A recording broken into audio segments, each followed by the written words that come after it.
Grand Rising, and welcome to another segment of CLG View Point. I'm Cindy Lorraine Grais, and it's Monday, March the 3rd, 2025. I hope you all had a wonderful weekend. It went fast, and I sure enjoyed getting out in the garden, planting some carrots and some spinach. Yeah, it was spinach. Yeah, it was wonderful. Sunny, it was nice and warm. Now, today we're going to cover new technology. Inside Unitrine Robotics, China's hottest robot company. And on the local news, we'll be covering Clandestine drug lab found below garage of a home in small Quebec. Halifax-based company plans to build 7-turbine wind farms in New Brunswick. And Victoria Company combats biodiversity loss with deep sea robot. And on to international news, we'll be covering the world's youngest professor. Now we'll start each segment with a sage stick clearing. What this does is clear out all the low energy entities that like to come into our pathway and teach us many lessons. To all low energy entities, you are healed, forgiven, enlightened, and sent back to your perfect place, and escorted by my spiritual guides. So it is. Leaving only divine love and divine light. Well, today we'll start with robotics.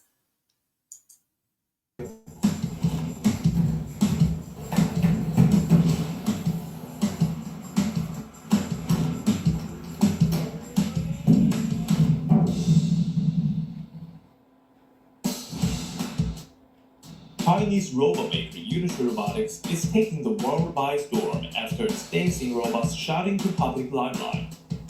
We managed to visit its headquarters in Hangzhou, East China, to learn more about this company and its striking innovations. Well, it's pretty hard to imagine this regular, low-key 4-story building is the incubator of cutting-edge humanoid robots.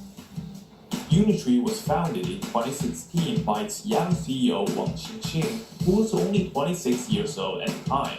The company now has around 500 employees, specializing in development and production of robotic dogs and humanoid robots. But it all began with a small team and big dreams. 成立之初呢，其实是10几个人的一个状态。什么时候有了一个比较大的增长呢？是在我们2020年参加了牛年春晚以后。其实很多的人会逐渐的知道了我们公司，也知道了我们的产品。这是它的比较平均的速度。对，正常它在这种巡检啊、安防里面的日常的一个行动速度是这样的。当然，如果说想要快呀、想要跑起来啊，也可以做到。The robotic dogs on one end serve for business requirements such as safety inspections, and on the other end, they can be great companions or performers. Through my entire life, I've always been scared of dogs, but this one, no problem at all. Sorry, I didn't mean that. I was just trying to test you out. The latest data shows that Unitrine's quadruped robots account for nearly 70% of the global market share. But what truly made the company hit its stride was its rapid progress in human-sized robots, especially considering they just entered this market 1.5 years ago. I can never do that. It can actually do way more than me, like this.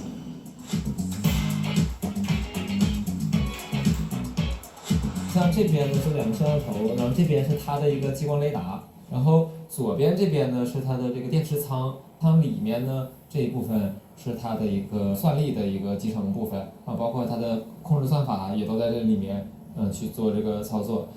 However, a dancing robot doesn't mean that we can quit our jobs tomorrow and let them do it all. Not yet, at least. 现在全人类在人形机器人方面，甚至还没有入门。那未来所有的东西都是难点，比如说它如何像人一样感知，如何能做到这个有感情的跟人去互动，都是未来的事情。现在全世界范围内还没有真正意义上的机器的人工智能。那之前我们解决更多的困难呢，是在于它的运动的稳定性、运动协调性。其实说白了就是它运动控制算法。So dreaming of a robot cooking and cleaning at your home, don't get ahead of yourself just yet. Isn't that really cool? Robots of the future. The future's here. They're here now. It's amazing. All these new technologies. It's exciting. Now, on to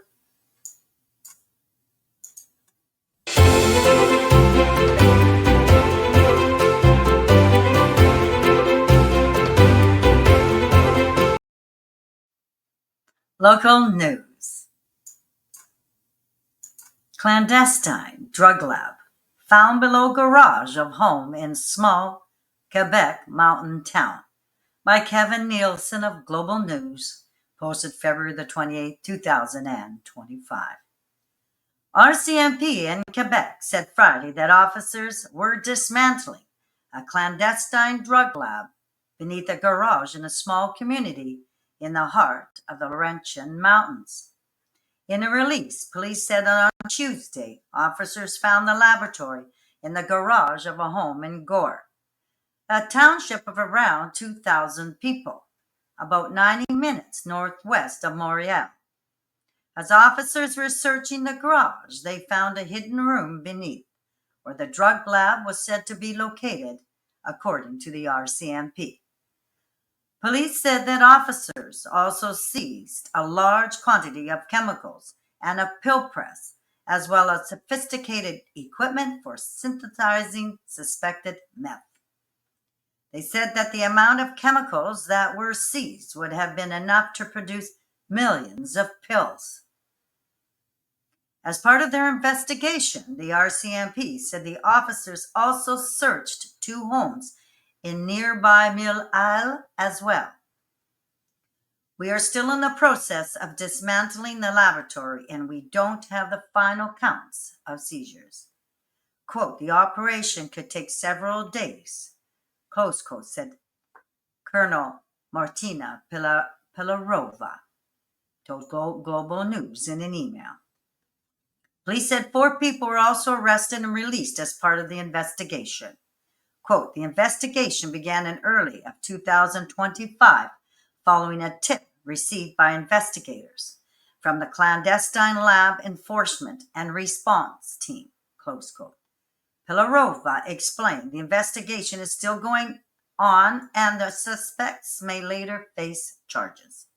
In the release, police said these types of labs pose a great danger, not only to those who operate them, but also to neighbors and first responders. My personal thoughts. There must be a new sheriff in town, as natural law is being enforced and crime off the streets. Halifax-based company plans to build 7-turbine wind farms in New Brunswick. PNI Atlantic News, written by Matthew Dago. February 28, 2025. A Halifax-based renewable energy company is teaming up with area First Nations with plans to build a 7-turbine wind farm south of Fredericton Junction. The 49 megawatts the farm is projected to produce would be enough to power more than 10,000 homes, according to SWEB Energy's plans. On Thursday evening, the company hosted a public engagement session at the Royal Canadian Legion in Fredericton Junction. Even with the snow, a few people made the trip to learn more about the project, dubbed the White Spruce Wind Energy Project. It would be connected to the New Brunswick Power Transmission Grid, SWEB Energy Director of Development said. Wind lead Jason Paris said the power generator would be fed into the New Brunswick power grid and likely utilized wherever there's load nearby, so good transfer towards Fredericton Junction or could head south towards Utopia or St. George area. Quote, it will replace some of the existing fossil fuel sources on the grid here, close quote. The cost of the project being done in partnerships with Woodstock First Nation and Nikutik Limited Partnership and the Sovereign Wealth Fund, which was funded by the North Shore Mi'kmaq Tribal Council, is expected to be in the $150 to $200 million range. And construction could take up to 18 months, all on Crown land, 11 to 15 kilometers south of Fredericton Junction. The group is hoping to start construction by June of 2026. The public meeting Thursday was part of the steps necessary to have the project formally approved by the province's Department of Environment. Those in attendance were mostly hearing about it for the first time. Debbie Gillette from Tracy has lived in the area for 55 years. She said she was there to learn more about the windmills, that she sees benefits and drawbacks, such as how it could change the scenery at the family camp. I think this is probably a good thing. I'm still kind of learning and processing all the things that they said, Gillette said.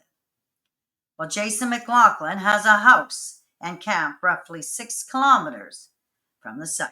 He attended the session with his father, Bob McLaughlin, who's lived in the area at Upper Tracy all 68 years of his life. Jason said his biggest concern was not necessarily the noise from construction, but the low frequency sound from the turbines once they're up and running. I'm learning about it as I go, Jason McLaughlin said. I just heard about this. When asked about the noise factor, Paris said that's a common concern in more populated areas. But as there are no residential properties near the site, any noise heard from afar would be negligible.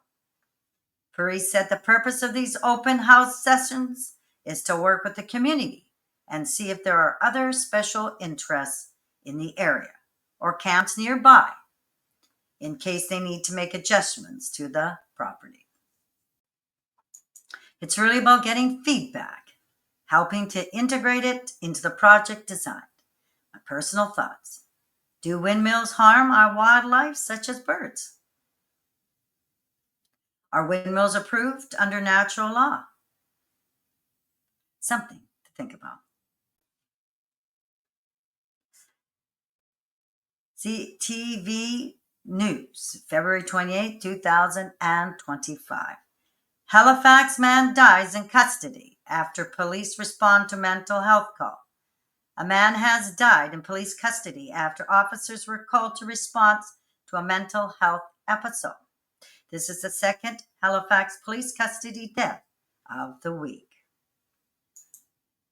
Has died while in police custody in Halifax. Officers responded last night to a reported mental health episode. According to police, when they arrived, a 37-year-old man allegedly became aggressive and a taser was used. The man was handcuffed and EMS was called, but he began to show signs of deterioration. He was pronounced dead in hospital. Police say the medical examiner will be conducting an autopsy to determine the cause of death. A similar incident happened on February 22nd, when a 25-year-old man became aggressive and was tasered. Police said after life-saving efforts, he was pronounced dead at the scene. My personal thoughts. Why are so many of our people dying in the custody of the RCMP? Are the tasers on such a high volume that it's killing these people? Full forensic audit must be done, and so it is. Victoria combats biodiversity loss with deep sea robot ocean diagnostics. New device can plunge 400 meters, yes, 400 meters below the ocean surface to collect data from an at-risk species. This is Greater Victoria News, February 21st, 2025. A Victoria company hopes to combat ocean biodiversity biodiversity loss with a device no bigger than a backpack. Ocean Diagnostics, which designs the scientific data collection technologies, just announced its newest invention, a robot named Ascension. Dropped from the side of a small boat, the 22-pound automated machine allows researchers to collect environmental DNA from marine organisms and animals up to 400 meters below the ocean's surface. The goal is to identify species at risk of extinction. Quote, a global complex problem like biodiversity loss requires innovative solutions that can easily scale and produce reliable and replicable results, Ethan Eidson, the CEO and co-founder of Ocean Diagnostics, said in a news release. Ascension makes eDNA sampling easy and accessible for researchers.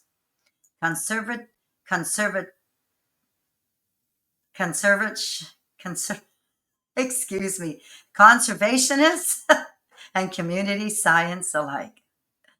Using its pump system, actuators, and sensors, the robot picks up DNA marine organisms and animals leave behind as they move through the water. It then provides real-time data to its operators because Ascension is so small and compact. It can do this without disturbing the often fragile ecosystems it's designed to help protect. By overcoming the barriers of collecting eDNA at depth or hard-to-reach areas of the ocean, Ascension can be used anytime, anywhere to be essential to the economy, food security, and cultural preservation, Edison said in the same news release. Personal thoughts. A little tongue-tied today. Sorry about that. New technology to provide value data for researchers in ocean diagnostics. Exciting. Now, international news. The youngest professor. This is a great big story. Meet Suborno Berry, the world's youngest professor, a child prodigy and math and science genius, who became a university professor at just 7 years old. Now at 12, the Einstein of our time is studying at New York University as a student after finishing high school in record time. In this great big story, we dive into his extraordinary journey, exploring how he became a professor so young and how he's navigating life as both a student and a teacher. As far as I know, I'm the youngest professor that's ever taught at a university.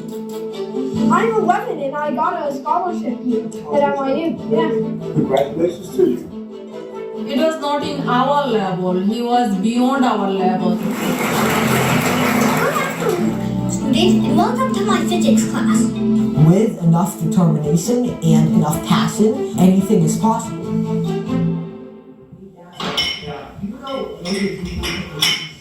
Just to dip the pistachios inside your tea. I was born over in Queens at the New York Presbyterian Hospital, but for the entire time when I was growing up, I was in the Bronx. We were in a pretty small apartment.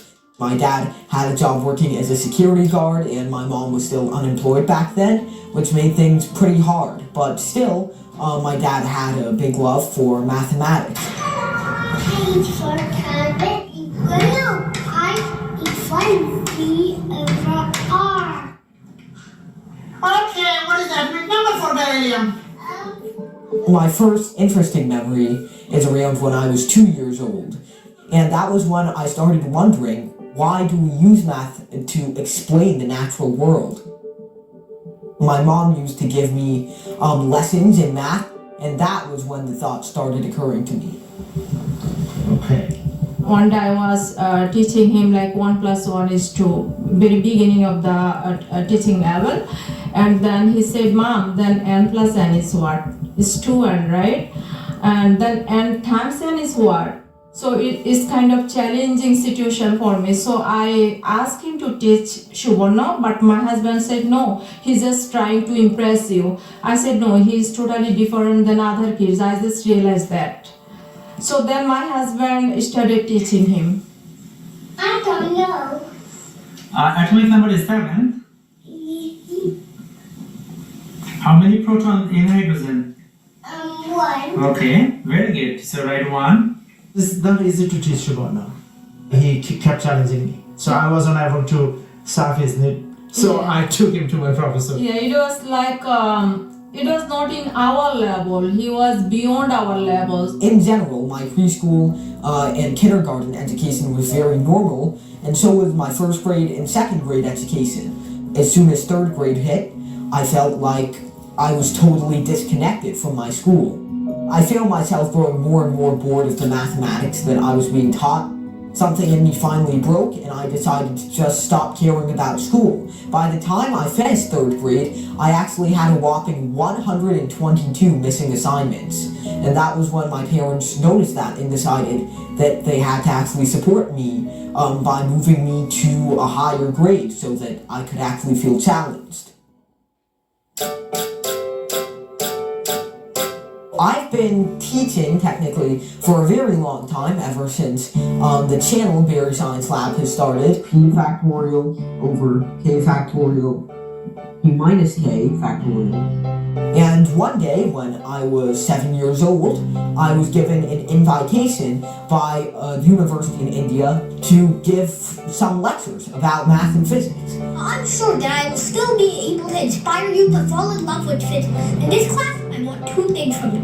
Everyone needs to ask me at least 1 question.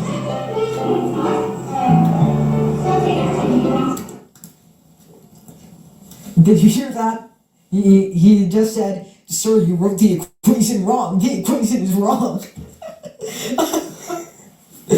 This is like a Comedy Central skit. I am feeling like I've come a very long way. Everyone has to start somewhere. We published those videos, and that went viral. And eventually it started snowballing into me doing lectures almost 2 or 3 times a year at this point. Right now, I'd estimate that the number of lectures I've given was probably between 30 to 35 in person, but possibly over 3,000 if you count online lectures. Infinity is very special.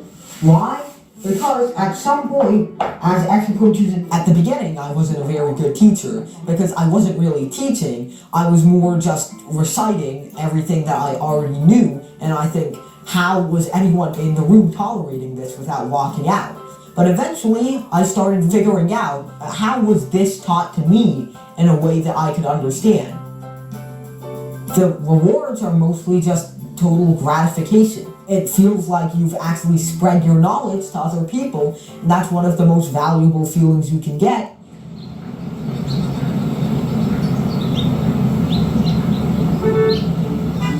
Nowadays, I like to focus more on actually learning math and science rather than teaching math and science. And that's why for the past 6 months, actually, I've been a student of New York University in mathematics.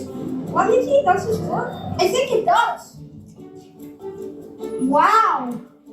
It's unbelievable. Honestly, unbelievable. Yeah.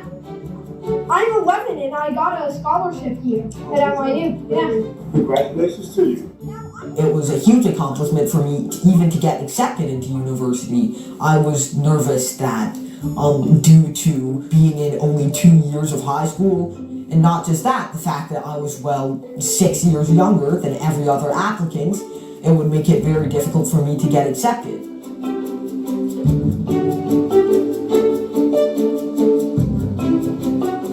Okay, tell me how things are going and then where you... Yeah, everything's going great. This semester, Working with a student like Subarna is thrilling because they have infectious energy. No matter how much you teach them, they want to know more. These kids are actually special needs kids, and I know people don't like to think of them like that. The typical attitude is, they're smart, they'll figure it out eventually. They don't. They need as much attention as somebody who's struggling to keep up with the class because they disengage in the same way. Yeah, I was very lucky to be born with two of the most supportive parents in the world. I would like to tell any parents watching this, speak to your kids. They have a lot more going on in their mind than you might realize. Very proud of you. Okay, now let's do something else. What are you gonna do? We don't want him to become next Einstein. We want him to become the next happiest person in the world. Yes, we always support their interest, nothing else. We never push them to do anything. Whatever they enjoy, we just support them as a parent. Yeah. We think that's our responsibility. I hope that 9 or 10-year-old kids who see my story don't take away the message that they're supposed to be teaching at 9 or 10 years old. But I think that they should take away the message that with enough determination and enough passion for whatever subject you want to go into, anything is possible. What a beautiful message. What a wonderful message from Suborma. I am Cindy Lorraine Grais of CLG View Point, and thank you so much from the bottom of my heart for joining me here today. If you feel compelled to, please share this forum. Today I'm going to share a closing video, a channel message that I'd like to share with you. Have a truly wonderful day and see you on Tuesday, March the 4th, 2025. Until we meet again.